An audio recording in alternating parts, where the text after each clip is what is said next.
오늘은 보여주기 신앙을 멈추라 라는 제목으로 하나님의 말씀을 나누도록 하겠습니다. 우리 모두에게는 칭찬받고 인정받고 싶은 마음이 있습니다. 특히 어떤 분야에서 탁월한 능력을 보였거나 특별한 성과를 이루었을 때는 더더욱 그러하죠. 가끔 유명한 연주가나 예술가의 자기소개란에 이러한 문구가 있는 것을 봅니다. 최연소 우승, 한국인 최초 수상, 실기수석 졸업. 누가 봐도 나는 어릴 적부터 특별했습니다. 다른 사람이 받지 못한 상을 나는 받았습니다. 실력만큼은 내가 최고입니다. 이런 것을 좀 알리고 싶은 마음이 담겨 있는 문구인 겁니다. 이처럼 내가 잘하는 것이 있을 때에, 내가 어떤 선하고 아름답고 남들에게 귀감이 될 만한 것을 행했을 때에는 다른 사람이 좀 알아주기를 바라는 마음이 우리에게 있습니다. 이는 사람들에게 있는 자연스러운 욕구이고 그것을 문제 삼을 수는 없을 것입니다. 그런데 그 선함이나 탁월함을 일부러 과시하고 타인의 칭찬을 유도하려고 한다면 그것은 문제가 되는 거죠. 즉 칭찬받고 인정받고 싶은 마음 자체는 문제될 것이 없겠지만 그 욕망이 지나쳐서 나를 드러내는 데 집중하고 더욱이 하나님보다 사람을 더 의식하게 되는 상태는 성경이 경계하라고 말하는데 그것을 성경은 허영이라고 그렇게 이야기를 합니다. 초대 교회와 교회 전통을 보면 허영을 단순히 가벼운 허세나 자랑으로 여기지 않았습니다. 4세기 사막 교부들과 수도사들은 이 허영을 신앙을 무너뜨릴 수 있는 심각한 악덕으로 봤거든요. 우리를 넘어뜨리는 돌부리와 같다라고 그렇게 이야기를 했습니다. 왜냐하면 허영심은요, 하나님과의 연합을 방해하고 공동체를 깨트리는 독소가 되기 때문이라는 거죠. 오늘 본문에는 바로 이런 허영의 덫에 걸린 서기관들의 모습을 지적하는 예수님의 말씀이 나옵니다. 그들은 하나님께 보이기보다는 사람에게 보이기 위한 신앙에 빠져 있었고 그 결과 예수님마저 거부한 자리에 이르게 되었다라는 거예요. 오늘 말씀을 통하여서 이 본문의 서기관들의 어리석음을 반면교사로 삼아서 우리 안에 허영의 마음이 있는가를 분별하고 또 그것을 버리는 은혜가 있기를 소망합니다. 그리하여서 사람에게 보이기 위한 신앙이 아니라 하나님께 온전히 드리는 신앙, 성숙한 신앙으로 나아가는 저와 여러분 되기를 주님의 이름으로 축복합니다. 아멘. 먼저 허영이라는 이 말의 어원적 의미를 좀 살펴보자면 두 한자어에 조합된 거죠. 앞에 허는 이 비었다, 없다, 거짓을 뜻하고 영은 영광, 영의 화려함을 뜻하는 두 단어가 만나서 허영이 되었습니다. 그 뜻은 겉만 화려한 영광, 거짓된 영광이라는 의미입니다. 이 영단어 vain glory도 같은 구조예요. vain이라는 단어 자체가 비다, 없다, 헛되다 이런 단어이고요. glory는 영광입니다. 그래서 헛된 영광. 이 vain glory는 라틴어 바나 글로리아에서 온 건데 이것은 헬라어 케노독시아에서 유래했습니다. 케노독시아라는 이 단어가 신약 성경에 2번 나오는데요. 갈라디아서 5장 26절과 빌립보서 2장 3절의 말씀이 나옵니다. 갈라디아서 5장 26절의 말씀을 우리 같이 한번 읽어볼까요? 시작. 헛된 영광을 구하여 서로 노엽게 하거나 서로 투기하지 말지니라. 서로를 노엽게 하고 시기하고 다툼이 일어나는 것이 무엇 때문이라고요? 헛된 영광이고 이 헛된 영광이 바로 허영이라는 케노독시아라는 단어예요.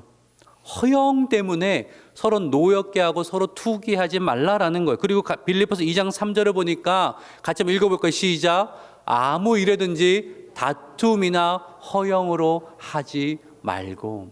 허영은 하나님과 관계를 멀리 만들 뿐만 아니라 공동체를 깨트리는 신앙의 독이 된다라고 말씀하고 있습니다. 예수님 당시에 허영의 모습을 가장 뚜렷하게 보인 사람들이 바로 종교 지도자들이었는데, 우리 오늘 보면 38절과 39절을 저와 한 절씩 교독해서 한번 읽어볼까요? 38절 제가 있습니다. 예수께서 가르칠 때 이르시되 긴 옷을 입고 다니는 것과 시장에서 문안받는 것과 잔치의 윗자리를 원하는 서기관들을 삼가라. 예수님이 서기관들을 삼가라고 하셨는데 모든 서기관이 아니라 허영으로 가득한 특정한 서기관들을 경계하라라고 하신 거예요. 그러면서 그들의 삶 가운데 드러난 허영의 세 가지 형태를 지금 모습을 여기서 말씀하셨는데, 한번 그것을 통해서 어떤 마음이 있었는가를 볼게요. 먼저 그들의 옷차림입니다. 그 당시의 서기관들은 스톨레라고 불리는 긴 옷을 입고 있었거든요. 한번 그림을 보여드리자면, 여러분 보시면 왼쪽에 있는 사람은 당시의 유대 사람이 입는 평범한 복장입니다. 그리고 오른쪽에 있는 사람은 거기에다가 스톨레라는 기고 화려한 옷을 지금 입고 있는 거예요. 너무 잘 보이는 화려한 옷이죠. 이 스톨레는 구약 시대에는 왕이나 제사장이 입었던 옷이었고, 예수님 시대에도 제사장과 레위인들이 성전에서 그 직무를 감당할 때 입는 옷이었습니다. 마치 제가 어떤 성례식을 하거나 할 때에 가운을 입듯이 좀 특별한 그런 하나님의 일을 감당할 때 입는 옷이었다라는 거예요. 서기관 중에는 제사장직을 겸직하는 이들이 있었기 때문에 이 스톨레를 입는 것은 별로 문제가 되는 것은 아니었습니다. 근데 문제가 뭐였냐면, 일부 서기관들이요, 이 옷을 성전에서 그 직무를 수행할 때만 입는 것이 아니라 거리와 시장에도 이 옷을 입고 다녔다라는 거예요. 아무리 봐도 좀 덥고 거추장스러울 것 같은데 왜 이 옷을 입고 다녔을까요? 이 옷을 입고 다니면 사람들이 나를 알아보거든요. 스톨레를 입고 다닌 거 보고 저분은 정말 특별한 분이구나 라는 것을 단번에 알아볼 수 있거든요. 그래서 사람들이 많은 곳에 이 스톨레를 입고 나는 이렇게 특별하다는 것을 늘 과시하려고 했다라는 거예요. 또 두 번째는 공공장소의 태도에 대해서 예수님 말씀하셨는데, 서기관들은 시장에서 문안 받는 것을 좋아했다라고 되어 있잖아요. 문안 인사 받는다, 뭐 우리가 생각하면 아이고 안녕하세요 이런 인사를 받는 것처럼 들리지만 그런 것이 아니라 예의와 존경을 담은 공식적인 인사입니다. 당시 유대 사회에서는 지위가 낮은 사람이 먼저 인사를 건네야 됐고요. 그럴 때는 꼭 선생님, 랍비여, 때로는 아버지 이렇게 부르면서 그분을 높일 수 있어야 됐거든요. 탈무드에 있는 어떤 글을 보니까 뭐라고 쓰여 있냐면, 자신보다 율법에 더 전통한 사람에게 먼저 인사해야 된다. 자, 그러니까 일부 서기관들이 어떻게 했어요? 사람 만나도 먼저 인사를 건네질 않는 거예요. 왜요? 내가 먼저 인사 건네면 내가 그 사람보다 율법을 더 잘 알지 못하거나 내가 더 위치가 낮은 사람처럼 보이잖아요. 그러니까 하면서 먼저 인사하기를 기다리는 거. 그래서 문안 인사 받기를 좋아했다, 이렇게 이야기를 하는 겁니다. 그리고 세 번째는 공적인 자리에서 좀 특별한 자리에 앉으려 했다라는 거예요. 회당에서는 높은 자리에 앉으려고 했고, 연회에서는 특별한 자리를 차지하려고 했다라고 말씀하는데, 회당의 높은 자리는 율법 두루마리가 보관된 궤 앞의 자리입니다. 지금으로 하자면, 비유하자면 이 앞섭이 될 거예요. 그러면서 청중들을 바라보고 있는 자리거든요.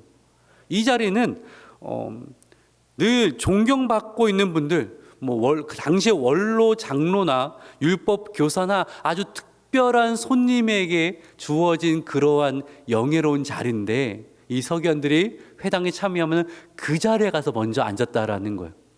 그리고 연회 잔치에 가면, 우리나라도 그런 문화가 조금 있죠. 우리가 모여서 어디 가면은 어떤 생각이 듭니까? 내가 어느 자리에 앉아야 적절할까? 이런 생각이 우리 들잖아요. 이 당시에는 훨씬 심했습니다. 잔치에서 내 마음대로 자리에 앉는 것이 아니라 자리가 배정이 됩니다. 중요한, 존귀한 사람일수록 좋은 자리에 앉을 뿐만 아니라 좋은 음식이 그렇게 제공이 되었거든요. 근데 서기관들이 잔치에 가면 가장 특별한 자리에 먼저 앉으려고 했다라는 거예요.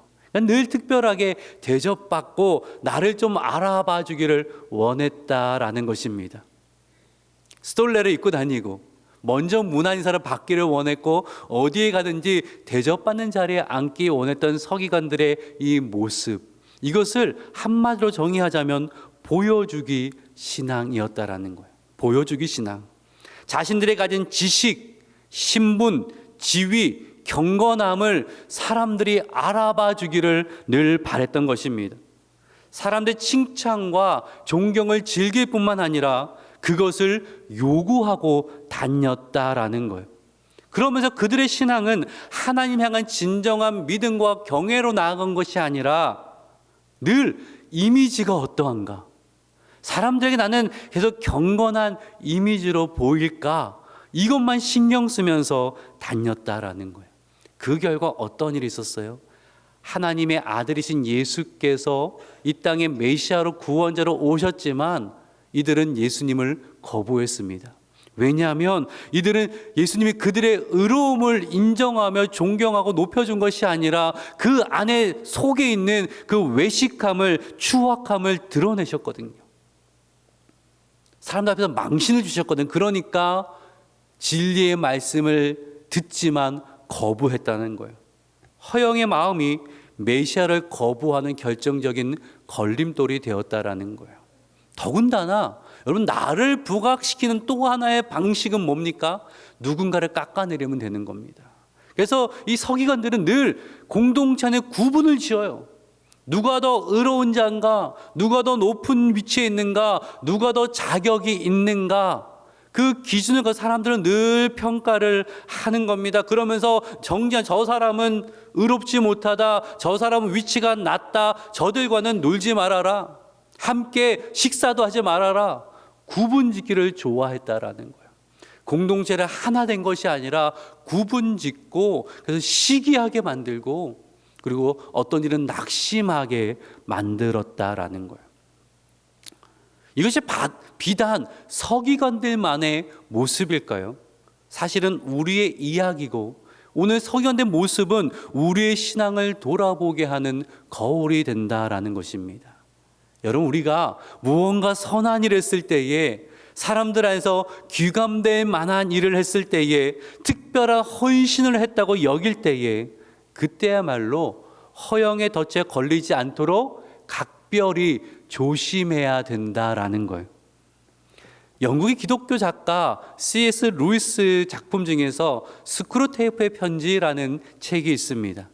거기에서 이 C.S. 루이스는 거룩이라는 이름 아래 죄가 얼마나 교묘하게 작동하는지를 이야기를 전해주고 있는데, 원로 마귀 스크루테이프가 있고요. 어느 날 마귀 훈련생 졸업식에 가서 연설을 하다가 이런 말을 했습니다. 제가 발췌한 글을 한번 읽어드릴게요. 비거룩이라는 아름다운 꽃은 거룩한 자와 가장 가까운 곳에서 잘 자라는 것을 우리는 잘 알지요. 그래서 거룩한 자들이 함께 모여 있는 곳만큼 우리가 사람들을 잘 유혹할 수 있는 곳은 없습니다. 우리가 뭔가 거룩한 일을 한 것 같을 때, 뭔가 선한 일을 한 것 같을 때에 우리는 더 경계해야 된다는 거예요. 왜냐하면 우리 안에는요, 나를 드러내고 싶은 마음이 다 있거든요. 사단은 그 마음을 유혹하여서 그 마음을 더 크게 만들어서 우리를 넘어뜨리려고 한다라는 거예요. 예를 들면요, 우리는 아나니와 삽비라 이야기를 알고 있습니다. 사도행전 5장의 이야기잖아요. 소유를 팔아서 구제 헌금을 드렸습니다. 얼마나 귀한 일입니까? 얼마나 귀감이 되는 일입니까? 근데 그 마음에 어떤 마음이 가득했어요? 저 바나바보다 내가 더 인정받아야 된다. 그러니까 어떻게 합니까? 소유를 팔아서 다 드릴 형편은 되지 않았는데, 그런데 마치 다 드린 것처럼 교회와 하나님 앞에서 거짓말을 했어요. 결국 그것으로 인해서 생명을 잃게 되었죠. 허영 때문에 무너지고 만 인생이었습니다. 고린도 교회 이야기를 아시잖아요. 교회 안에 성령의 은사가 충만하게 나타났습니다. 얼마나 감사하고 멋진 일입니까? 근데 그 은사 받은 사람들이 내가 더 주목받아야 된다, 내가 더 인정받아야 된다, 내가 더 우월하다, 은사를 가지고 나를 드러내려고자 했어요. 그래서 은사로 인하여서 교회가 더 풍성하게 하나님의 일을 감당한 것이 아니라 시기와 분쟁으로 어려움을 겪게 되었다라는 거예요.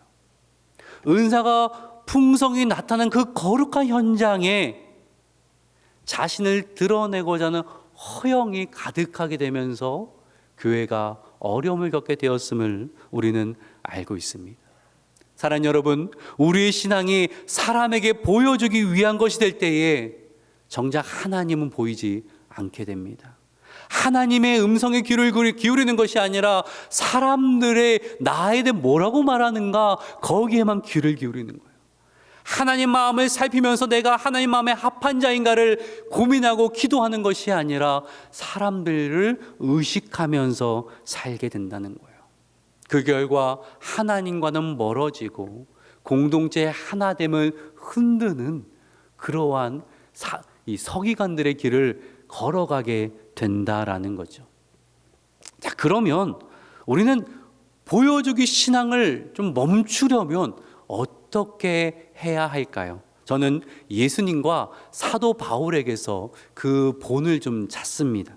첫 번째는 예수님의 본인데, 한번 같이 예수님의 본 다음에 글씨를 읽어볼까요? 시작. 광장이 아닌 골방으로. 여러분 기억하세요. 광장이 아닌 골방으로. 그게 예수님이 하신 일이에요. 사람들 앞에 서기보다는 하나님 앞에 서는 시간을 선택하는 거예요. 누가복음 5장 15절과 16절의 말씀 한번 볼까요? 한 절씩 저와 교대로 읽겠습니다. 예수의 소문이 더욱 퍼짐에 수많은 무리가 말씀을 듣고 자기 병도 고침을 받고자 하여 모여오되 한적한 곳에서 기도하시니라. 여러분, 예수님의 사역은 사람들의 칭찬과 주목을 받는 사역이었어요. 수많은 무리가 예수님의 말씀을 듣기 위해 모여들었고 병 고침 받기 위해 그렇게 모여들었고 예수님을 칭송했단 말이에요. 예수님은 그 사람들이 많은 광장의 중심에서 칭송받기 충분한 위치에 계셨습니다. 근데 예수님은 어떻게 하세요? 그 자리를 피하사 한적한 곳으로 가셔서 기도하셨다라는 거예요. 왜일까요? 사람들의 칭찬이 오히려 독이 될 수 있다는 것을 예수님은 잘 아셨습니다. 칭찬 필요하죠. 근데 한두 번이면 족한 겁니다. 칭찬에 익숙해지고 의존하다 보면 우리는 하나님보다 사람의 인정에 목마른 자가 된다라는 거예요. 칭찬한 자리를 즐기게 되면 그것이 신앙의 양분이 되는 것이 아니라 오히려 독이 된다는 거예요. 그래서 우리는 박수 받는 광장보다는 하나님 앞에 집중할 수 있는 골방을 선택할 줄 알아야 되는 것입니다. 초대 교우분은 이를 위해 침묵 훈련을 강조하고 실천했습니다. 침묵, 아무 소리 들리지 않는 그 골방에서 고요히 하나님께 나아가는 거예요. 세상의 소리에서 나를 자유롭게 만드는 거죠. 사람에게 집중된 시선을 하나님께 돌려드리는 훈련이었습니다. 이와 관련해서 교부들 사이에 이런 이야기가 전해지고 있다고 합니다. 어느 날 한 수도자가 그릇에 물을 붓고 말했습니다. 이 물을 보시게나. 그 물은 탁하게 흐려 있었습니다.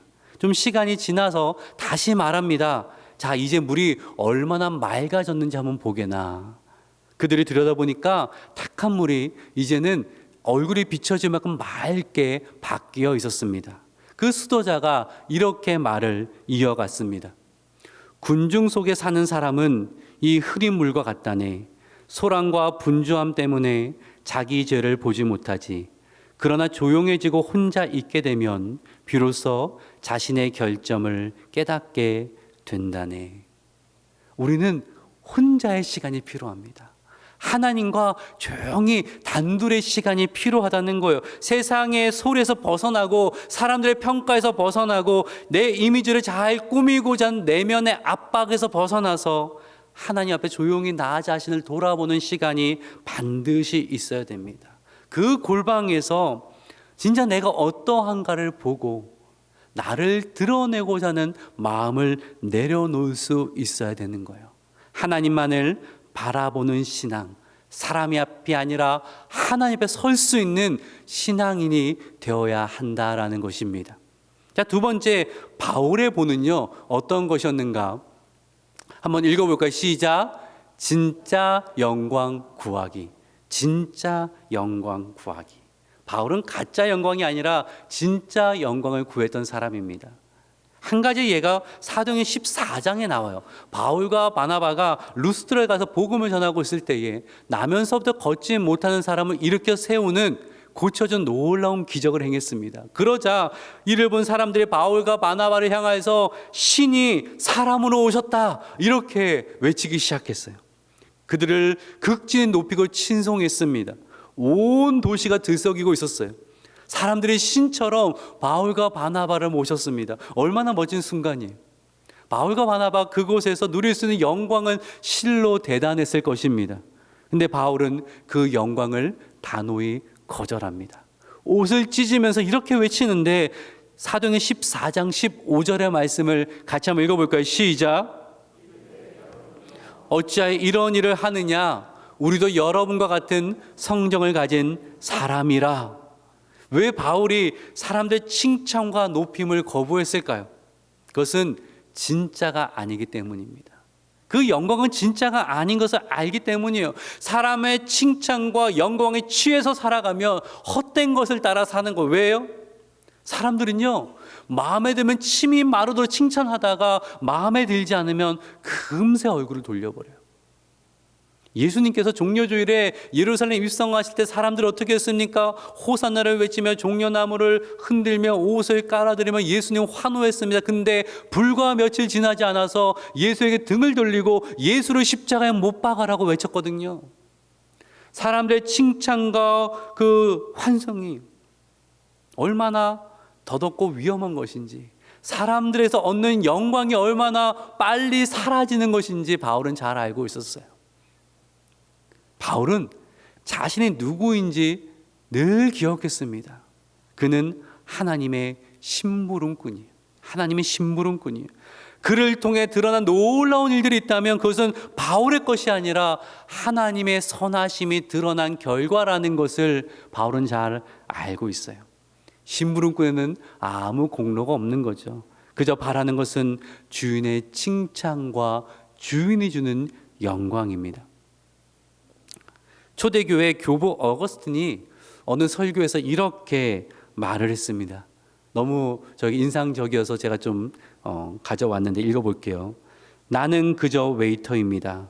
집주인이 아닙니다. 나는 음식 창고의 음식을 여러분 앞에 차려놓습니다.